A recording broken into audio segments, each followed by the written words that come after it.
And the little bushman, what's he doing in these parts? I don't know, he was trying to tell me something. Ini kabu, seti kwaja. You speak Bushman? Yeah. Vosa misi sa kompi kakaba kaka. The hairy one could speak.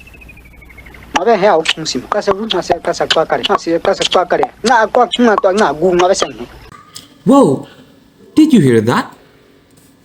The weird sounds that we just made with our mouths are actually the building blocks of human language. Now, let's watch this video. E E E E oo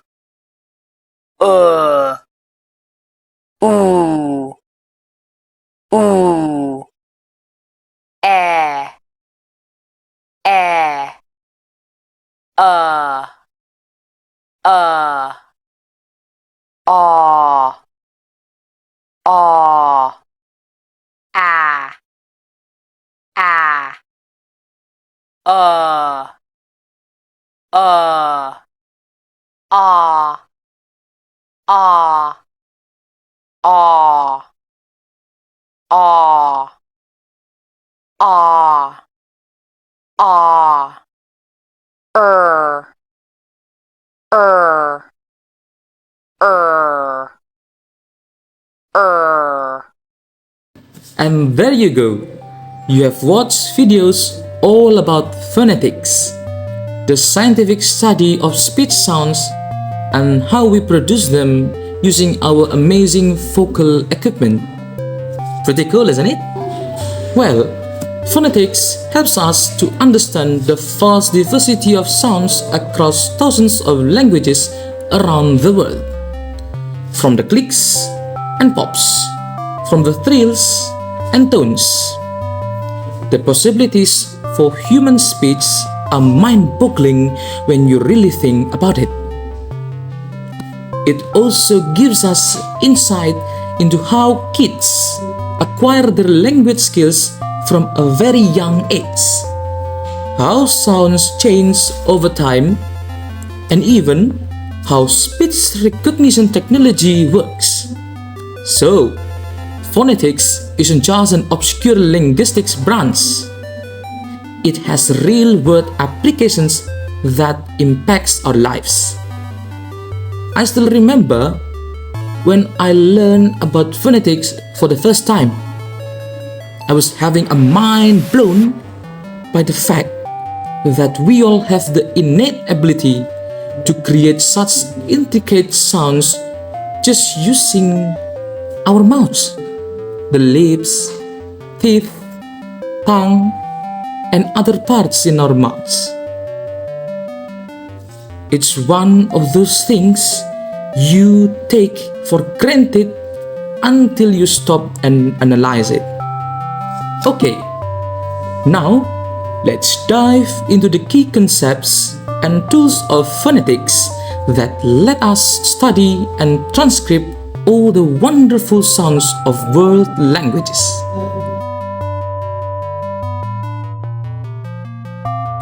Now that we've got a taste of fascinating world of speech sounds, let's explore why phonetic transcription systems are so valuable.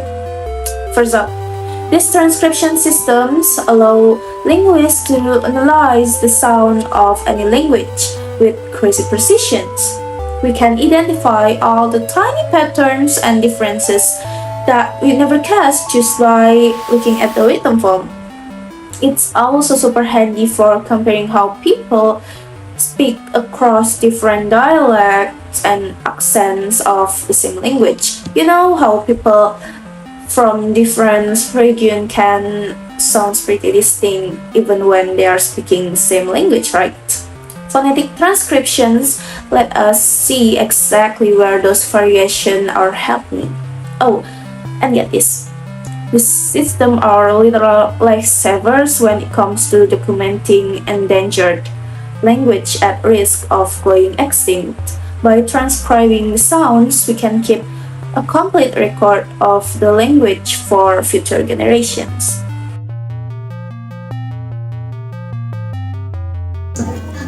Alright, now let's dive into the key distinction between consonant and vowels. It's the first big concept that you need to understand in phonetics. For consonants, we are creating some kind of obstruction or constriction in the vocal tracts that disrupt the flow of the air. This could be a complete blockage, like the stopped sound for p, t, where the air flow is totally cut off for a brief moment. Also, you can watch how my lips come together to make the p sound. Then it releases with a little puff of air. For the t, my tongue presses against the roof of my mouth before releasing. Other consonants involve a partial constriction that creates turbulence of noisy airflow. Think of the continuous sounds like the f, s, and s, where the air is being frenuled and obstructed in some way by your articulator.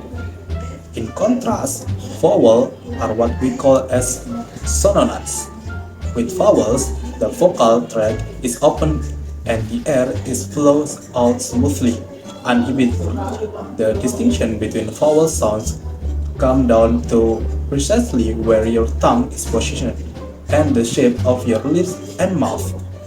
By raising your tongue toward the roof of your mouth, you get the sound. Dropping it down gives you a deep E, the deep A sound. Rounding your lip can produce the O sound. It's the tiny adjustment of your speech organ that creates the full range of possible vowel contrasts. So, for example, every language has its own set of distinct vowel sounds and combination. In English, we have around 14 to 21 vowels depending on the accent. For some languages, get by with just 3 core vowels, while others have upward for 24. So the consonant vowels dynamic is truly the core basic of our syllables and how we string together all the wonderful complex words and also the ultra of human speech. Most of these 2 classes of sound and you have well on your way in phonetics. You are getting a handle on the consonant vowels divide, but there's another key factor that determines the sounds, which is the place of articulation. A key part of describing speech sound is knowing their place of articulations. Basically, where in your vocal tract is that obstruction or constriction happening? Let's look at some examples with some fun visuals. For these guys, K and G are made way back in the phylum region, but N and Ng are up at the alveolar ridge behind your teeth. Can you see and hear the difference? Now, M and P are those lip buddies, the bilabials, but L is distinctly alveolar with the tongue tip, and W is this funky labial thing with lip rounding and tongue raising. Whoa, did not realize we were such skilled vocal contortionists. Knowing where that obstruction happens is crucial, but the presence or absence of voicing is not a major separatus of song.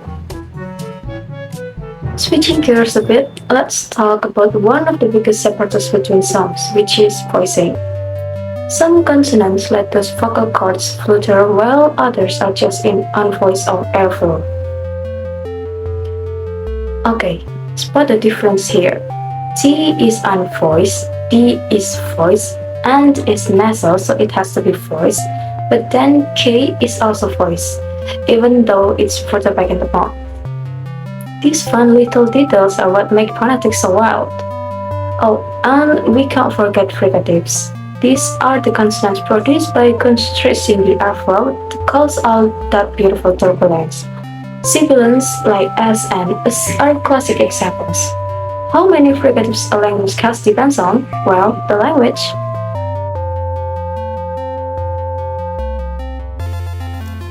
We've covered a ton of consonant variations, but let's circle back to the word of vowels and a very common player.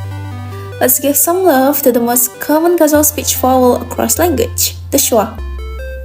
You know, that short and stretched vowel you make in a word like sofa or accent.